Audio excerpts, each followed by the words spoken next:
Nasib Veda Ega Pratama pasca Misano. Pilihan kritis antara kesetiaan Honda atau masa depan gemilang.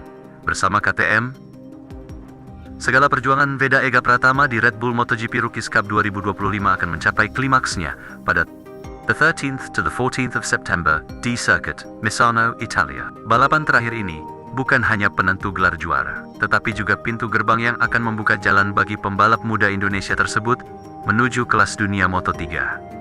Namun, di balik peluang emas itu, tersembunyi sebuah keputusan kritis yang akan menentukan masa depannya. Tetap setia naik kelas dengan Honda atau bergabung dengan rivalnya, KTM, yang menawarkan paket lebih kompetitif. Dilema besar menuju kelas dunia. Syarat untuk naik ke Moto3 sudah jelas. Veda harus finish di 3 besar klasemen akhir Rookies Cup. Dengan posisinya saat ini di peringkat kedua dengan 170 poin. Hanya terpot 21 poin dari pemuncak klasemen Brian Uriarty 191 poin dan unggul 5 poin dari Hakim Danish di posisi ketiga 165 poin. Peluang itu sangat nyata. Namun, pertanyaan besarnya adalah melalui jalur mana? Astra Honda Racing Team, AHRT jelas memiliki hak pertama sebagai binaannya. Namun, performa motor Honda di Moto3 musim ini sangat memprihatinkan. Fakta berbicara, 8 besar klasemen, sementara Moto3 2025 didominasi penuh oleh pembalap yang menggunakan motor KTM. Honda bahkan kesulitan menembus posisi 10 besar secara konsisten. Memaksakan Veda naik kelas dengan paket yang tidak kompetitif bisa menjadi bumerang bagi karier mudanya. Disinilah dilema etis dan strategis muncul. Apakah AHRT akan memprioritaskan kebanggaan memiliki pembalap Indonesia di timnya, atau berbesar hati melepasnya ke tim Eropa seperti KTM, yang jelas-jelas mampu memberikan motor lebih kompetitif untuk berkembang? Keputusan ini akan menunjukkan apakah AHRT benar-benar berkomitmen untuk mencetak pembalap dunia, atau hanya sekadar memenuhi kewajiban program pembinaan. Persiapan menuju Misano dengan strategi ala Marquez.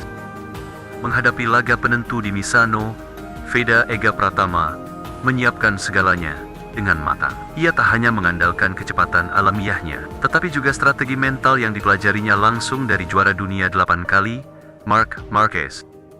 Pertemuan mereka usai kemenangan Veda di Asian Talent Cup 2023 menjadi bekal berharga. Marquez membagikan tips berharga tentang mengelola tekanan, terutama di momen-momen kritis seperti starting grid. Aku mencoba untuk diam dan fokus sepenuhnya pada motor saya. Itu membantu saya tetap pada titik yang benar.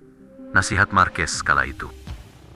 Nasihat itu kini dipraktikkan Veda di Misano, yang dikenal dengan atmosfer tekanan tinggi. Kemampuan mengelola emosi dan fokus akan menjadi penentu. Veda menyadari bahwa perburuan gelar melawan Uriarty dan Danish bukan hanya soal kecepatan, tetapi juga ketahanan mental di lap-lap akhir. 2 skenario untuk 1 masa depan. Pasca Misano, 2 skenario besar menunggu Veda. Skenario pertama, AHRT memutuskan membawanya ke Moto3 dengan motor Honda. Ini adalah jalan yang penuh risiko. Veda mungkin akan menghabiskan 1 atau 2 musim awal hanya untuk beradaptasi dengan motor yang secara performa tertinggal. Sebuah proses yang bisa mematahkan moral bahkan pembalap paling berbakat sekalipun. Skenario kedua, AHRT berbesar hati dan mendukungnya bergabung dengan tim KTM. Ini adalah jalan yang secara sportif lebih menjanjikan. Lingkungan yang kompetitif dan motor yang mampu bersaing di puncak akan memungkinkan Veda menunjukkan potensi sebenarnya sejak musim pertamanya. Keputusan ini bukan hanya tentang Veda Ega Pratama. Ini adalah ujian bagi seluruh ekosistem balap Indonesia.